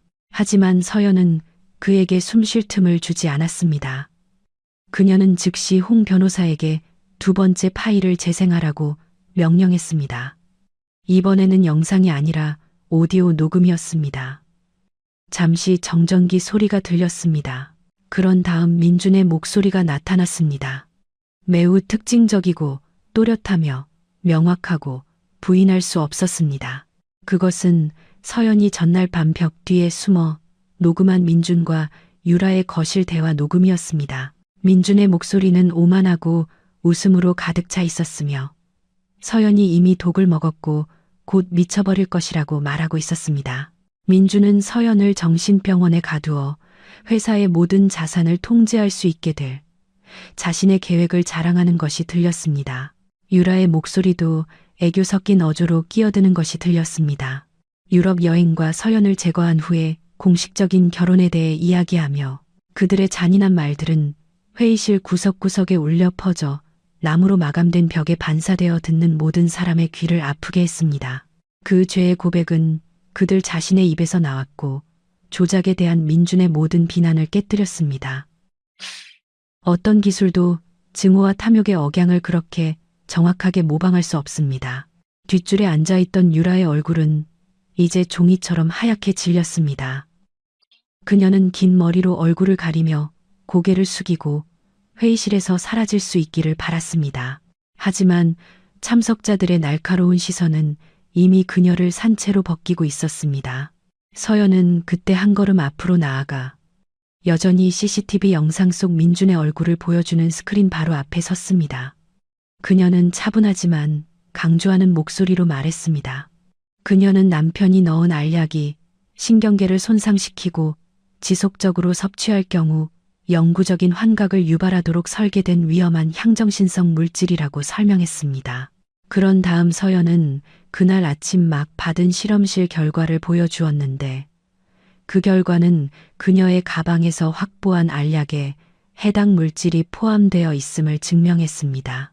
그녀는 또한 자신의 깨끗한 혈액 분석 결과를 보여주어 약을 복용하지 않았고 그녀의 상태가 완전히 건강하다는 것을 증명했습니다. 참석자들의 놀라움이 끝나기도 전에 홍 변호사는 다음 슬라이드를 보여주었습니다. 이번에는 재무 데이터, 즉 명확하게 표시된 숫자와 그래프의 행들이었습니다. 회사 계좌에서 최 여사와 유라의 개인 계좌로 수억 원이 이체된 증거였습니다. 보석, 명품 가방, 새 차 구입 및 아파트 계약금 지불, 모든 것이 서연의 서명을 위조하여 민준이 횡령한 회사 돈을 사용한 것이었습니다. 마지막으로 보여준 문서는 유라의 여권 사진과 그들의 비밀 결혼 사진이었습니다. 민준의 가장 큰 비밀이 밝혀졌습니다. 사랑 때문에 서연과 결혼했다고 말했던 그 남자는 이미 다른 아내가 있었고 그의 비밀 가족을 부양하기 위해 서연을 돈줄로 사용했던 것으로 드러났습니다. 민주는 자신의 세상이 순식간에 무너지는 것을 느꼈습니다. 그의 다리는 힘이 풀려 체중을 지탱할 수 없었습니다. 그는 멍한 시선으로 다시 의자에 주저앉았습니다. 그가 3년 동안 공들여 세운 모든 계획이 15분도 채 안 되어 파괴되었습니다. 그는 탈출할 틈을 찾기 위해 주위를 둘러보았지만 문은 경찰에 의해 엄격하게 지켜지고 있었습니다. 그는 도움을 기대하며 박 원장을 쳐다보았지만 돈으로 매수된 의사는 이미 연문으로 빠져나가려다 보안 요원에게 붙잡힌 후였습니다. 민주는 혼자였고 심판의 바다 한가운데서 완전히 혼자였습니다. 한 연로한 이사가 일어나서 테이블을 세게 쳤습니다. 그는 분노로 떨리는 손가락으로 민준의 얼굴을 가리켰습니다. 그는 민준을 배신자이자 사기꾼이라고 욕했습니다. 그는 불신 이만을 선언하고 민준을 즉시 체포하여 법의 최고형으로 처리할 것을 요구했습니다. 회의 분위기는 인민재판으로 변했습니다. 민준과 유라를 향한 분노의 외침이 터져 나왔습니다. 유라는 히스테리컬하게 울기 시작하며 자신은 단지 민준의 명령을 따랐을 뿐이고 아무것도 몰랐다고 소리치며 남편을 희생시켜 자신을 구하려 했습니다. 그 장면은 정말로 한심하면서도 서연에게는 만족스러웠습니다. 서연은 표정 없이 혼란을 바라보았습니다. 넘치는 기쁨은 없었고 단지 깊은 안도감뿐이었습니다. 어깨를 짓누르던 무거운 짐이 마침내 들어 올려졌기 때문입니다. 그녀는 이제 작고 비참해 보이는 민준, 이전에 가족의 리더로 숭배했던 그 남자를 보았습니다. 이제 그는 현장에서 붙잡힌 범죄자에 불과했습니다. 서연은 천천히 걸어가 민준이 앉아있는 테이블에 다가갔습니다. 경찰이 길을 열어주었습니다. 서연은 여전히 힘없이 앉아있는 민준 앞에 당당하게 섰습니다. 민준은 고개를 들어 서연의 눈을 쳐다보았습니다. 그 눈에서 그는 여전히 이용할 수 있는 사랑이나 연민의 흔적을 찾기를 바랐습니다. 그는 서연의 손을 잡으려 하며 쉰 목소리로 용서를 구했습니다. 그는 자신이 잘못했고 이 모든 것을 어머니의 압력 때문에 했으며 실제로는 서연을 사랑한다고 말했습니다. 하지만 서연은 혐오스럽게 손을 뿌리쳤습니다. 그녀는 다시는 속지 않을 것이었습니다. 민준의 희극은 끝났고 막은 강제로 내려졌습니다. 서연은 민준의 귀에 얼굴을 가까이 대고 오직 민준만이 들을 수 있도록 부드럽게 속삭였습니다. 그녀는 민준의 눈을 동그랗게 뜨게 만드는 말을 했습니다. CCTV 영상을 봤을 때보다 더 크게. 서연은 게임이 아직 정말로 끝나지 않았다고 말했습니다. 그녀는 민준에게 이전의 차 안에서 일어났던 작은 일, 즉 민준이 자신의 자아에 너무 바빠서 눈치채지 못한 사소한 세부사항을 상기시켰습니다. 서연의 속삭임은 민준에게 지옥의 문을 여는 열쇠와 같았습니다. 서연이 그녀의 우아한 복수의 디저트로 준비한 마지막 놀라움이었습니다. 민준은 여전히 의자에 꼼짝 않고 앉아 방금 뼈르에는 찬 바람처럼 귓가에 스며든 서연의 속삭임을 곱씹고 있었습니다. 서연의 말은 점점 더 걷잡을 수 없이 커져가는 회의실의 소음과 뒤섞여 그의 머릿속을 맴돌았습니다. 서연은 방금 그가 사무실로 오는 길에 차 안에서 마셨던 생수병에 대해 이야기했습니다. 민준이 밀봉되어 안전하다고 믿었던 그의 큰 발표를 앞두고 덮쳐오는 긴장과 갈증 때문에 마지막 한 방울까지 마셨던 그 생수병이었습니다. 서연은 한 걸음 물러서서 의미심장한 옅은 미소를 지으며 민준을 바라보았습니다. 그녀는 다시 말했습니다. 이번에는 근처에 있던 홍 변호사와 경찰관들이 들을 수 있을 만큼 충분히 컸지만 여전히 민준에게는 내밀하고 무섭게 느껴졌습니다. 서연은 헌신적인 아내로서 남편이 피곤하고 목마른 것을 참을 수 없었다고 말했습니다. 그래서 떠나기 전에 서연은 민준의 물에 특별한 비타민을 준비했다고 했습니다. 민준이 어젯밤과 오늘 아침 서연을 위해 준비했던 것과 똑같은 비타민이었습니다. 차이점은 서연이 남편이 이 심판의 날에 맞서기 위해 추가적인 에너지가 필요하다는 것을 알았기 때문에 훨씬 더 넉넉한 복용량을 주었다는 것이었습니다. 민주는 심장이 잠시 솟는 것을 느꼈습니다. 그의 손이 자신의 목을 만졌는데 마치 이미 피와 섞인 물을 토해내고 싶은 것 같았습니다. 그는 물맛이 약간 썼던 것을 기억했지만 그것이 단지 치약 효과나 자신의 신경 때문이라고 무시했습니다. 그 쓴맛이 그의 파멸의 맛이었다는 것이 드러났습니다. 향정신성 물질은 이제 그의 전신을 순환하며 그의 정신을 폭발시킬 적절한 순간을 기다리고 있었습니다. 갑자기 민주는 방이 매우 뜨거워지는 것을 느꼈습니다. 이전에 시원했던 에어컨 공기가 이제 그의 피부를 태우는 것처럼 느껴졌습니다. 그는 거칠게 넥타이를 풀었습니다. 그의 호흡이 거칠어지기 시작했습니다. 시야가 흐려지기 시작했습니다. 주위 사람들의 얼굴이 모양을 바꾸기 시작했습니다. 아름답고 평온한 서연의 얼굴이 천천히 길어지고 있었습니다. 그녀의 눈은 커지고 밝은 빨간색으로 변했는데 마치 서연이 무서운 괴물 같은 형상으로 변하는 것 같았습니다. 민주는 시력이 정상으로 돌아오기를 바라며 눈을 비볐지만 환상은 점점 더 현실이 되어갔습니다. 약의 효과는 예상보다 훨씬 빨리 작용했는데 민준이 빈속의 높은 스트레스 수준으로 마셨기 때문이었습니다. 시각적 환각이 잇따라 그를 공격하기 시작했습니다. 그는 주주들을 더 이상 인간이 아니라 그를 갈기갈기 찢을 준비가 된 송곳니를 가진 괴물로 보았습니다. 긴 회의 테이블은 그의 몸을 감싸는 거대한 뱀처럼 움직이는 것 같았습니다. 발밑의 바닥은 마치 대규모 지진이 일어난 것처럼 격렬하게 흔들리는 것 같았습니다. 방은 조용했지만 민주는 히스테리컬하게 소리치기 시작했습니다. 그는 의자에서 뛰어올라 그를 지키던 경찰관과 부딪혔습니다. 그는 도움을 청하며 소리쳤고 자신을 먹으려는 악마들이 있다고 말했습니다. 그는 떨리는 손가락으로 서연을 가리키며 서연이 악령을 소환하는 마녀라고 비명을 질렀습니다. 민준의 행동을 본 참석자들은 두려움에 뒷걸음질 쳤습니다. 그들은 민준이 보는 것을 보지 못했습니다. 그들이 목격한 것은 단지 한 성인 남자가 갑자기 이성을 잃고 허공에 대고 소리치며 자신의 그림자의 겁을 먹는 것이었습니다. 민주는 바닥에 기어다니며 양손으로 머리를 감쌌습니다. 그는 죄의 고백과 어처구니 없는 두려움을 섞어가며 의미 없는 말을 짓거렸습니다. 그는 어머니를 부르며 소리쳤고 어머니가 그의 다리를 둘러싸고 있는 검은 고양이들을 쫓아내 달라고 애원했습니다. 그는 돈에 대해, 금고에 대해, 서연을 독살하려던 계획에 대해 소리쳤습니다. 모든 것이 그의 거품이 이는 입에서 통제불능으로 쏟아져 나왔습니다.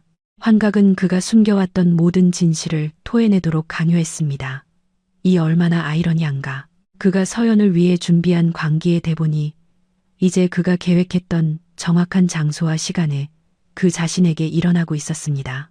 민준이 미쳐가는 것을 본 유라는 더욱 공황 상태에 빠졌습니다. 그녀는 비상구로 달려가려 했지만 떨리는 자신의 발에 걸려 발걸음이 멈췄습니다. 그녀는 얼굴을 받고 넘어졌고 바로 그때 경찰이 즉시 그녀에게 수갑을 채웠습니다. 유라는 의붓 오빠이자 비밀 남편이 홀린 사람처럼 바닥을 구르는 것을 보며 큰 소리로 울었습니다. 그 장면은 회의실의 모든 사람에게 정말로 불안정한 것은 서연이 아니라 민준이라는 가장 강력한 증거가 되었습니다. 경찰에 의해 확보된 박 원장도 민준의 상태를 보며 고개를 저을 수밖에 없었습니다. 의사로서 그는 그것이 어떤 증상인지 정확히 알고 있었습니다. 그것은 그가 민준에게 불법적으로 처방한 환각제 약물의 급성과다 복용 반응이었습니다. 그는 그 상태에 대한 즉각적인 해독제가 없다는 것을 알고 있었습니다. 민준은 약의 효과가 자연스럽게 사라질 때까지 그 끔찍한 여정을 겪어야 할 것이었고 이는 몇 시간 또는 며칠이 걸릴 수도 있었습니다. 의사는 자신의 경력이 끝났음을 깨닫고 부끄러움에 고개를 숙였습니다. 서연은 혼돈 속에서 마치 폭풍 속의 돌기둥처럼 가만히 서 있었습니다. 그녀는 해석하기 어려운 시선으로 민준을 바라보았습니다. 동정심이 있었지만 그 감정은 민준이 야기한 고통의 두께에 덮여 있었습니다. 그녀는 남편이 자신의 발밑으로 기어가는 것을 보았습니다. 용서를 구하기 위해서가 아니라 서연의 다리가 그의 머릿속 괴물로부터 피신할 수 있는 기둥이라고 생각했기 때문이었습니다. 민주는 아기처럼 울면서 서연의 다리를 껴안았습니다. 콧물과 눈물이 서연의 드레스를 적셨습니다. 서연은 움직이지 않았습니다. 그녀는 민준이 자신의 위치가 얼마나 낮은지 느끼게 했습니다. 이제 홍 변호사는 경찰에게 민준이 자신이나 다른 사람에게 해를 끼치기 전에 즉시 확보하라고 신호를 보냈습니다. 3명의 경찰관이 앞으로 나아가 거칠게 저항하는 민준을 제압하려 애썼습니다. 민준은 맹목적으로 발로 차고 주먹을 휘두르며 그들이 자신을 지옥으로 끌고 가기 위해 보내진 악마 군대라고 소리쳤습니다. 마침내 양손에 수갑을 채우고 그를 일으켜 세우는데 추가적인 힘이 필요했습니다. 민준은 여전히 저항했습니다. 그의 눈은 천장을 사납게 쳐다보았습니다. 그의 입은 계속해서 알 수 없는 이름을 중얼거렸습니다.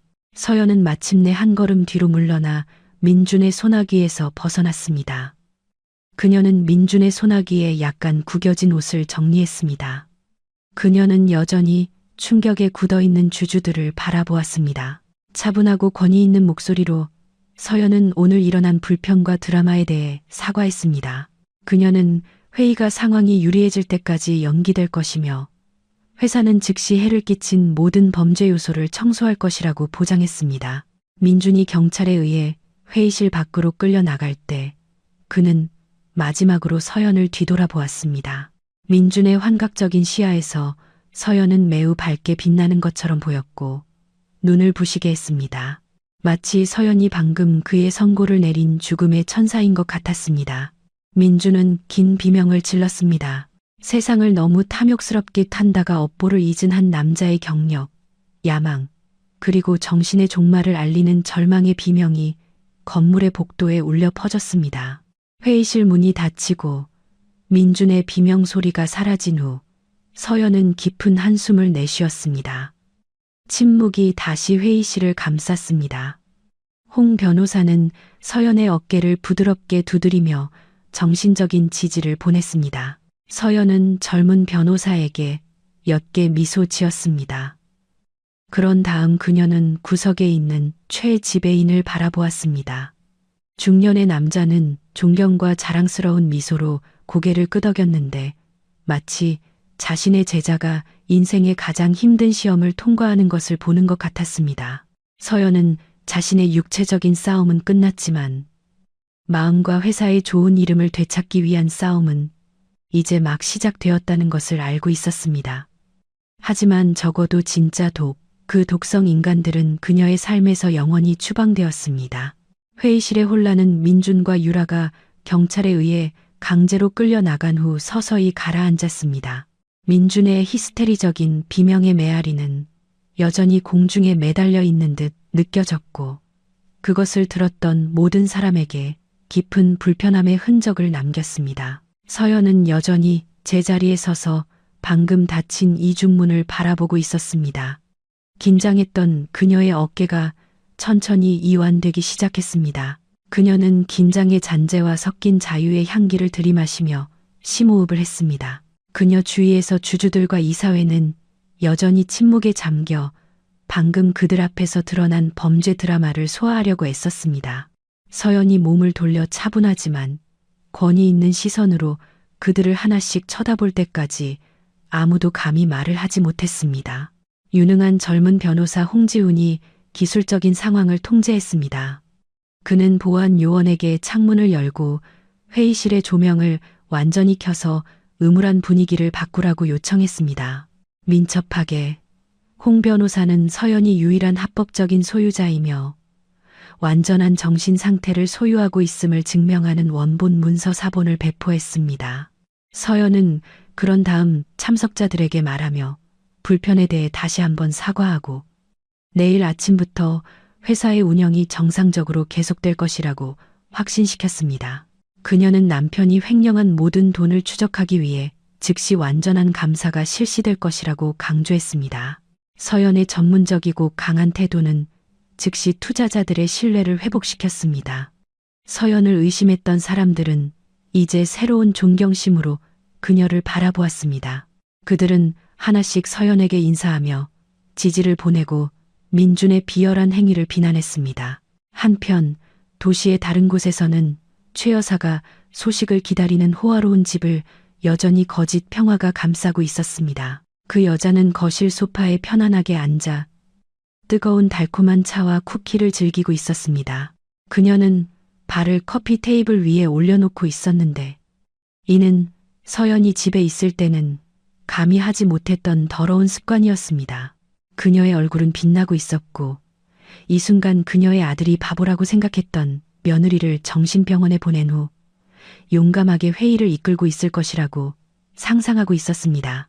마음속으로 최 여사는 이미 새로운 쇼핑 목록을 만들었습니다. 그녀는 어제 본 다이아몬드 보석 세트를 사고 싶었고 아마도 그녀의 방을 더 호화롭게 개조하고 싶었습니다. 최 여사는 벽시계를 쳐다보았습니다. 회의는 끝났어야 했습니다. 그녀는 승전보를 듣기 위해 민준이나 유라에게 전화할 의도로 휴대폰을 집었습니다. 하지만 그녀의 손가락이 통화 버튼을 누르기도 전에 정문에서 큰 소리가 들렸습니다. 손님의 예의 바른 노크가 아니라 집안 사람들에게 나오라고 명령하는 거친 두드림과 단호한 외침이었습니다. 최 여사의 심장이 쿵 내려앉았고 손에 있던 찻잔이 미끄러져 바닥에서 산산조각이 났고 끈적끈적한 갈색 액체가 비싼 카펫 위로 쏟아졌습니다. 불길한 예감이 즉시 그녀를 덮쳤지만 그녀의 자존심은 믿기를 거부했습니다. 그녀는 아마도 주소를 잘못 찾은 민준의 카드빚 독촉업자일 것이라고 생각했습니다. 떨리는 걸음과 환한 얼굴로 최 여사는 문으로 걸어갔습니다. 그녀는 감히 자신의 편안함을 방해하는 사람을 꾸짖을 작정이었습니다. 하지만 문을 열자 욕설은 목구멍에 걸렸습니다. 그녀 앞에는 제복을 입은 3명의 경찰관과 사복 차림의 2명의 경찰관이 서 있었습니다. 그들 뒤에는 파란 불빛이 켜진 순찰차가 보였고 구경하기 위해 집에서 나오기 시작하는 이웃들의 시선을 끌었습니다. 최 여사는 시체처럼 창백한 얼굴로 한 걸음 물러서며 존경받는 사람들의 집에서 무엇을 원하느냐고 더듬거리며 물었습니다. 경찰관 중 한 명이 체포 및 수색 영장을 보여주었습니다. 경찰관은 최 여사가 민준 및 유라와 함께 살인 미수, 사기, 횡령, 범죄 공모 혐의로 구속되었다고 단호하게 설명했습니다. 최 여사는 히스테리컬하게 소리쳤습니다. 그녀는 혐의를 단호하게 부인했습니다. 그녀는 자신이 헌신적인 어머니이며 그렇게 비열한 짓을 할 수 없다고 소리쳤습니다. 그녀는 경찰관들의 동정심을 조종하려 큰 소리로 울기 시작했지만 경찰은 동요하지 않았습니다. 그들은 집 안으로 들어가 각 방을 수색하기 시작했습니다. 최 여사의 방에서 경찰은 부인할 수 없는 증거를 발견했습니다. 그녀의 옷장 서랍에는 구매 영수증이 서연의 회사 이름으로 된 여러 상자의 고급 보석이 숨겨져 있었습니다. 그들은 또한 진정제 가루와 섞인 것으로 밝혀진 여러 병의 한약, 즉 그녀가 서연에게 주곤 했던 혼합물의 잔해를 발견했습니다. 가장 유죄인 것은 부엌 쓰레기통에서 경찰이 쥐약 용기와 뒤쪽 테라스의 고양이 사체 위장에서 발견된 것과 동일한 고양이 사료 잔해를 발견했다는 것입니다. 그날 오후에 온 시간제 가사 도우미가 고양이 사체를 보고 아파트 경비원에게 신고했고 그는 경찰의 추가 증인이 된 것 같았습니다. 최 여사는 손에 수갑이 채워진 채 집 밖으로 끌려 나갔습니다. 그녀는 서연을 은혜도 모르는 딸이라고 욕하며 저항했습니다. 항상 자신의 거짓부를 자랑했던 이웃들은 이제 혐오와 조롱으로 그녀를 쳐다보았습니다. 최 여사가 느낀 수치심은 손목을 조이는 금속 수갑보다 훨씬 더 고통스러웠습니다. 그녀는 평범한 범죄자처럼 경찰차에 태워졌습니다. 호화로운 삶에 대한 그녀의 꿈은 순식간에 산산조각이 났고 차갑고 음산한 감옥의 창살 이미지로 대체되었습니다. 경찰서에서 서연은 추가 진술을 하기 위해 홍 변호사와 함께 도착했습니다. 서연은 단방향 거울이 있는 방에서 신문 받고 있는 유라를 보았습니다. 평소 유행에 민감하고 거만했던 젊은 여성은 이제 초라해 보였습니다. 눈물로 얼룩진 화장, 헝클어진 머리, 부은 눈. 서연이 복도를 지나가는 것을 보자 유라는 일어나서 유리를 두드리며 도움을 청하며 소리쳤습니다. 그녀는 서연에게 고소를 취하해 달라고 애원했습니다.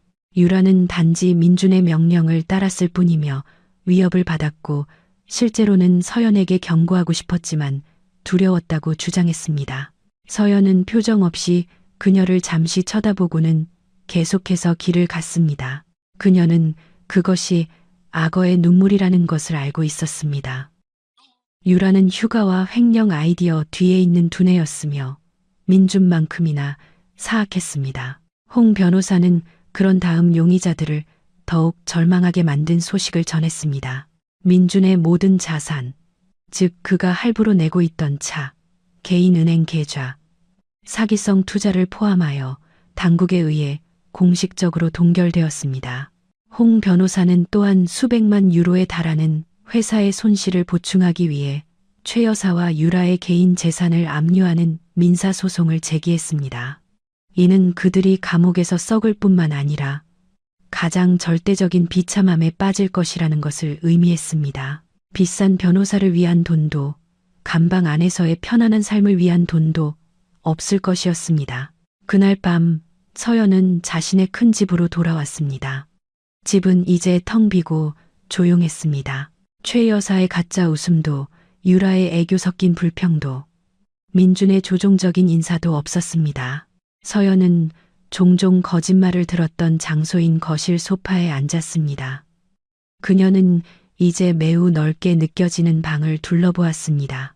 처음에는 외로움이 그녀를 덮쳤지만 점차 그 느낌은 특별한 평온함으로 바뀌었습니다.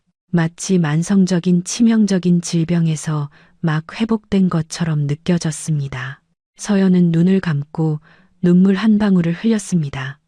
남편을 잃은 슬픔 때문이 아니라 그녀가 견뎌온 고통에 대한 감정을 해소하는 방법으로. 그날 밤 3년 만에 처음으로 서연은 두려움 없이, 벽에 속삭임 없이, 수면제 없이 깊이 잠들 수 있었습니다. 그녀는 자신이 얻은 진실의 품에서 잠들었습니다. 큰 폭풍이 서연의 삶을 덮친 지 한 달이 지났습니다. 시간은 비록 느리게 걸었지만 보이지 않는 상처를 치유하기 시작했습니다. 도시는 일상으로 돌아갔고 민준과 그의 가족의 이름은 그의 가장 부끄러운 가족 사기 스캔들로 지역 신문의 주요 뉴스가 되었습니다. 하지만 다른 선정적인 뉴스처럼 대중의 관심은 서서히 다른 곳으로 옮겨갔고 죄인들은 카메라에서 멀리 떨어진 침묵과 고통 속에서 자신들이 뿌린 폭풍을 거두게 되었습니다. 그날 아침 서연은 사무실 의자에 앉아 있었습니다. 아침 햇살이 그녀 등 뒤에 큰 창문을 통해 들어와 그녀를 빛나게 하는 것처럼 보이는 빛의 후광을 만들었습니다. 그녀는 우아한 네이비색 정장을 입고 있었습니다. 그녀의 얼굴은 한 달 전보다 훨씬 더 건강하고 신선해 보였습니다. 다크서클도 없었고 뺨에는 자연스러운 홍조가 돌았습니다. 서연은 홍 변호사가 제출한 최종 보고서를 읽고 있었습니다. 보고서에는 법원 판결 요약과 유죄 판결을 받은 사람들의 재산 집행 상태가 포함되어 있었습니다. 그녀를 파괴하려 했던 사람들의 운명을 읽으면서 그녀의 입술에 옅은 미소가 번졌습니다.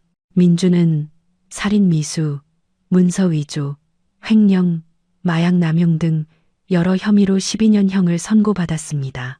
체포 당시 과다 복용으로 인해 심각하게 손상된 정신 상태 때문에 민준은 최고 보안 교도소 정신과 병동에서 형기를 시작해야 했습니다. 보고서에 따르면 민준은 밤에 종종 혼자 소리를 지르며 서연과 어머니를 번갈아 부르며 자신이 만든 괴물에 대한 영구적인 두려움 속에서 살고 있다고 언급했습니다. 외모를 그토록 숭배했던 그 남자는 이제 뼈만 남았고 머리는 삭발했으며 시선은 멍했습니다. 그는 아름다움, 정신, 그리고 자유, 모든 것을 잃었습니다. 유라는 8년형을 받았습니다. 신분, 여권, 혼인 상태 위조, 그리고 민준의 범죄에 공모한 죄가 입증되었습니다. 여자 교도소에서 쉬운 삶에 익숙했던 유라는 다른 수감자들의 표적이 되었습니다. 최근 소식에 따르면 그녀는 교도소 세탁실에서 일해야 했고, 이전에는 명품 가방만 만졌던 고운 손으로 다른 수감자들의 옷을 빨아야 했습니다. 그녀는 종종 얼굴 크림을 달라고 울었는데 아무도 들어주지 않는 우스꽝스러운 요청이었습니다. 최 여사의 운명도 비극적이기는 마찬가지였습니다. 비록 나이 때문에 민준만큼 오래 수감되지는 않았지만 5년형을 받았습니다. 하지만 사회적, 경제적 처벌은 훨씬 더 고통스러웠습니다. 그녀의 호화로운 집은 압류되어 경매에 붙여졌습니다. 그녀의 모든 보석과 명품은 몰수되었습니다. 이제 최 여사는 정말로 아무것도 없었습니다. 홍 변호사는 먼 친척들조차 부끄러움 때문에 그녀를 방문하거나 돕고 싶어 하지 않는다고 말했습니다. 지위에 집착했던 그 노부인은 이제 창살 뒤에서 늙어갔고 혼자였으며, 아들을 교육하는데 실패한 어머니이자 사악한 시어머니로 낙인 찍혔습니다. 서연은 파일을 닫고 서랍에 넣었습니다. 폭발적인 만족감은 느끼지 못했지만 조용한 감사함을 느꼈습니다. 정의는 완벽하게 구현되었습니다. 서연은 의자에서 일어나 그날 밤 잊어버렸던 바로 그 가방을 들었지만 이제는 힘주어 잡고 있었습니다. 그녀는 오늘 중요한 점심 약속이 있었습니다. 고객과가 아니라 그녀의 생명을 구해준 사람과였습니다. 서연의 차는 모든 것이 시작된 레스토랑을 향해 서울의 거리를 달렸습니다. 레스토랑은 평소보다 붐비는 것 같았습니다. 서연의 사건이 알려진 이후 레스토랑의 명성은 첨단 보안 시스템과 고객을 보호하는 성실한 경영진을 가졌다고 여겨져 상승했습니다. 서연은 이상한 향수를 느끼며 들어갔습니다. 더 이상 두려움이나 트라우마를 느끼지 않았습니다. 이 장소는 배신의 증인이었지만 또한 그녀의 재탄생의 증인이기도 했습니다. 최 지배인은 이미 같은 테이블, 12번 테이블에서 기다리고 있었지만 이번에는 두 사람을 위해 준비되었습니다. 최 지배인은 따뜻하고 진심 어린 미소로 서연을 맞이했습니다. 지배인의 형식적인 미소가 아니라 친구의 미소였습니다. 서연은 미소로 화답하며 최 지배인에게 감사 인사를 했습니다. 그들은 마주보고 앉았습니다. 테이블에는 이미 최 지배인의 지시에 따라 주방장이 요리한 특별한 요리가 있었습니다. 서연은 자신의 의도를 표현하며 대화를 시작했습니다. 그녀는 가방에서 두꺼운 봉투를 꺼냈습니다. 안에는 돈이 아니라 공증된 증서가 들어 있었습니다. 서연은 은퇴하는 전 주인에게서 레스토랑의 대부분의 주식을 막 사들였다고 설명했습니다. 그리고 새로운 주인으로서 서연의 첫 번째 결정은 최 지배인을 상당한 지분 참여와 함께 운영 이사로 임명하는 것이었습니다.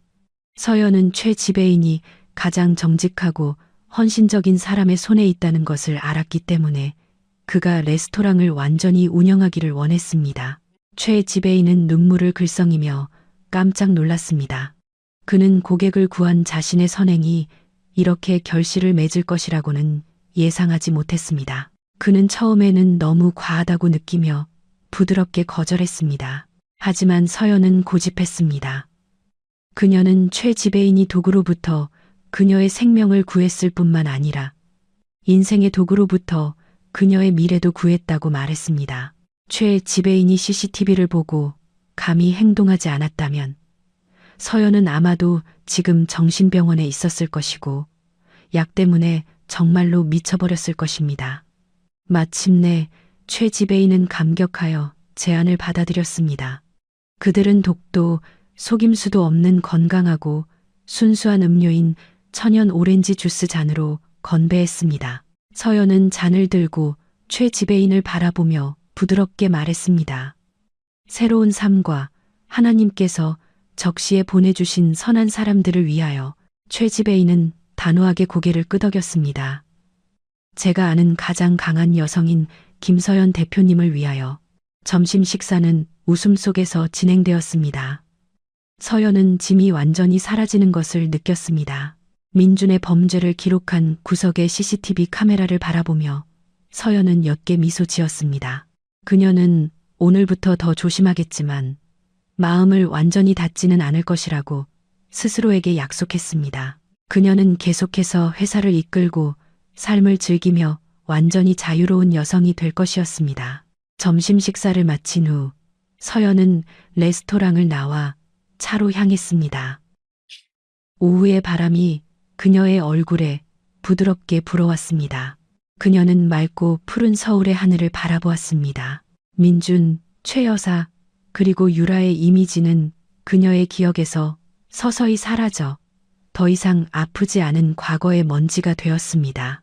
서연은 차에 올라 시동을 걸고 레스토랑에서 멀어졌습니다.